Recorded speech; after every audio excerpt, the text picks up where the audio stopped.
the unexpected always happens in India. Right. The unexpected, Right. you know? Right. I mean, I had no idea this was going to happen today. I was in Missouri, I don't say it properly, but near Dehradun, a place called Missouri. Masuri, but Missouri is also fine. It's called Masuri. Missouri. I spoke to a man there for maybe 25 minutes, maybe more, about cricket. His son was running around. He had a black cap on. This shop had 2 tables, and I sat, and I said, "Do you mind if I join you?" And I sat, and it was cold, and he had a scarf on, talked for ages, and a guy came back on a scooter, came by on a scooter, and stopped and looked, and another guy came by on a scooter, and we just really got into cricket. And he asked me who my favourite cricketer was, and I said, "Oh, you probably, you know, it goes back a bit, Bradby." And he said, "Oh yeah." He got up and left. He said, I'm looking for some property here," and he got up and left. And the owner came out, and he pointed some pictures, and he says, "You know who you were talking to?" And I said, "I don't know." He said, "It's Tendulkar, Sachin Tendulkar." He never told me who he was. I think he might have said his name, but I just didn't, you know, it was all cold. This can happen in India. It can't happen anywhere, I don't think.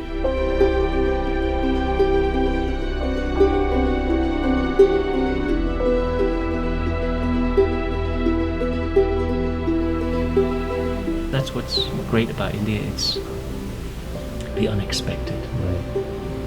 Absolutely. I mean, 10 minutes. Wait 10 minutes, something will happen. Right. It keeps you alive. It's in the present. It's in the present.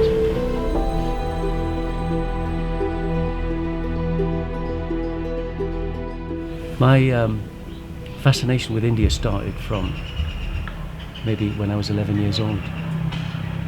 I lived in a mining village in Newcastle, and there was a knock on the door one day, and I opened the door, and there was an Indian there, and I had never seen an Indian before.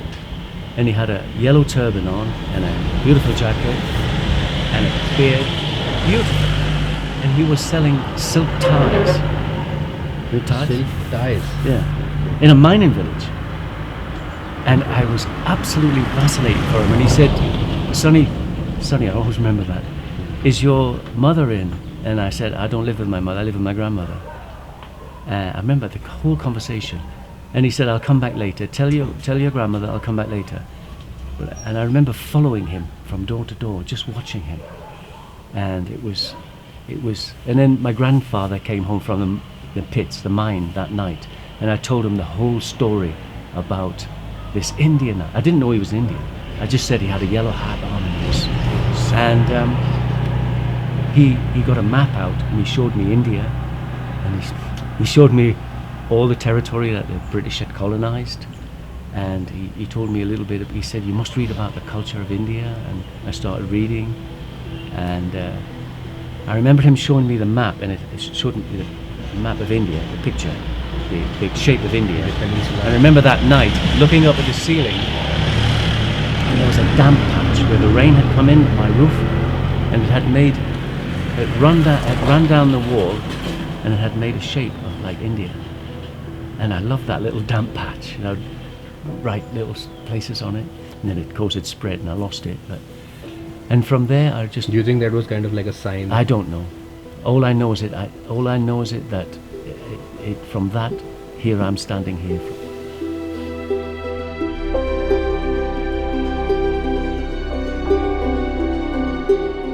But it's a very hard question to answer, why I keep coming back here. And my wife comes back with me as well. It used to be a lot quieter. I used to come for that. It's just one of the few places left in the world that you can visit and find. Used to be able to find quiet. It's not as quiet as it was, as you can hear. But we know more people here than we do at home. You know. Yeah, I guess I'm a lover of India.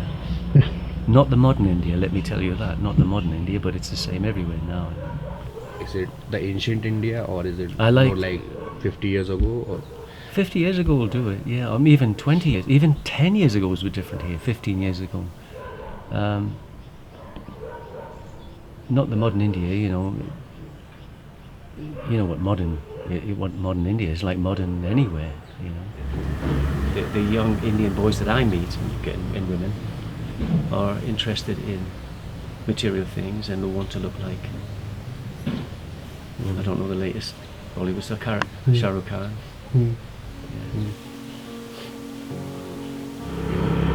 It was magical at one point. It still is for me in certain areas. I mean, I know I have my pockets now, where I get up in the morning and have chai here, and then I can go to a pocket where I know that cars can't get to and motorcycles can't get, and I can't hear the drum and bass.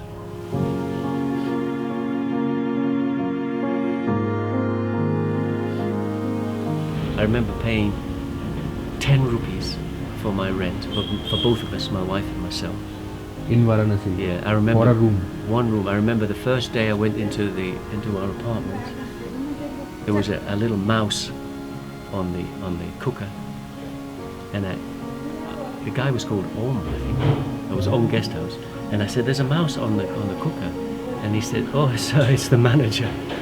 And there was a woman sleeping on the floor, you know. And then we went and took our bags upstairs. Okay, mouse on. Just on someone was sleeping, and there was a mouse on top of. Yeah, I mean, it was just normal. It was like no big deal.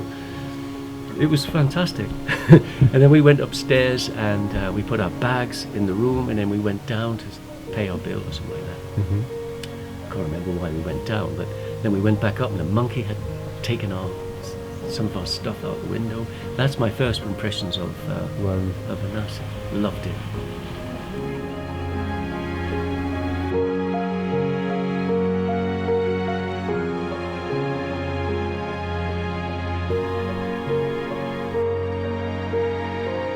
We used to have a view of the mountains, but now this is our view, and it changes every day. Look, that's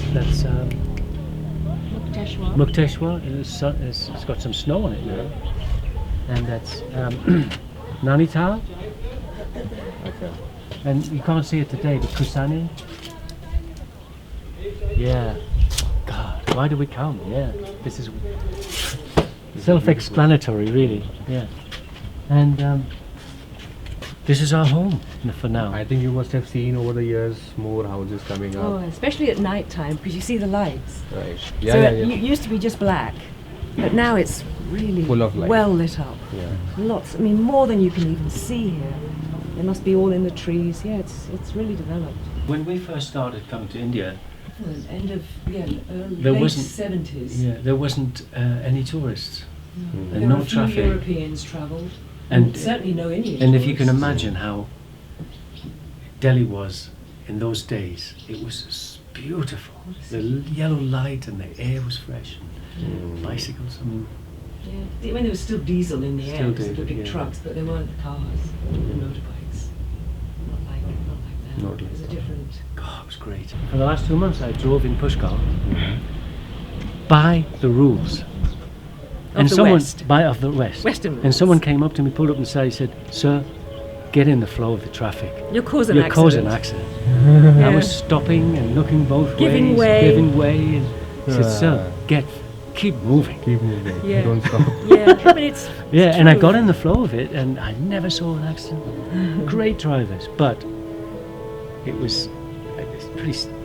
Takes some doing. Yeah, I think there Takes is, some. even in the chaos, there is some kind of, Oh, yeah, It's a it's system, almost isn't like it? you're reading It's each a other's. system, yeah. You know, everybody sort of has a symbiotic relationship with each other. But Correct, I was right. exactly. I was And just they like. can read all those honks. They know Yeah. what they're telling you. Yeah, but They like know what they're saying. my yeah. language on the horn wasn't Indian. It wasn't Yeah, Hindi. yeah. It was babble. It was Babel. Yeah, it was like no they one look could at you understand. like, What? I get what you mean. But we were close a couple of times. We were close, but no accident. Nobody loses their temper. The thing is, you live Never there- saw anybody lose their temper in the worst conditions. Do you know, in 40 years, I don't think we've ever had anybody lose their temper with this or say bad things, you know. Oh, one man about 20 years ago, I said, I was from Britain then, 30 years ago. I was from England, and he said to me, it was brilliant. He said, "Sir, no hard feelings." And I thought, Thank you. thank you. And since then we've learned about the colonialism in India, you know, and it's like, God, that was really nice of him to say that, because, boy, No hard feelings. Yeah. Maybe the next book I write will be called that. No hard About feelings. India. No hard feelings. One of the books Ray has written is about his experiences in India. It's called The Shadow That Seeks the Sun, and he's been kind enough to offer it free to our subscribers and viewers. You can download or read it on this link. See you soon.